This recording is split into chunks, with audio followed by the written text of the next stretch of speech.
Assalamualaikum dan salam inovasi. Pernahkah anda terfikir bagaimana sebuah buku kecil boleh mengubah masa depan? Di sini kami percaya bahawa ilmu bukan sekadar untuk dibaca, malah untuk dijiwai.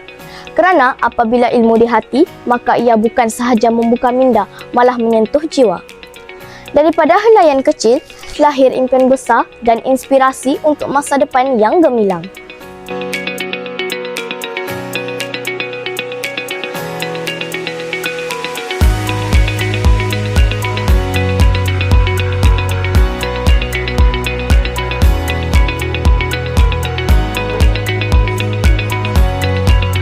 Teknologi membantu kami belajar dengan lebih mudah, kreatif dan menyeronokkan. Selain itu, dengan teknologi dan AI seperti Gemini berbantukan pelbagai aplikasi, idea biasa mampu menjadikan inovasi luar biasa. Teknologi membantu murid berfikir dengan lebih kritis, menyelesaikan masalah secara bijak dan meneroka ilmu tanpa batasan.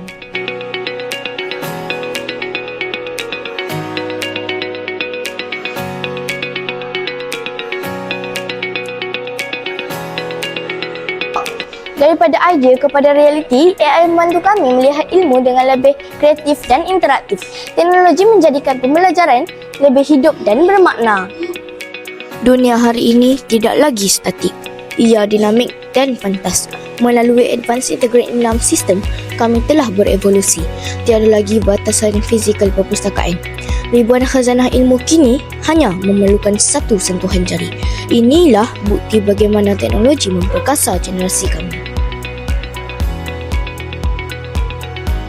Kami bukan sekadar murid, tetapi generasi masa depan. Dengan ilmu di hati dan teknologi sebagai pemacu, kami bersedia melangkah lebih jauh.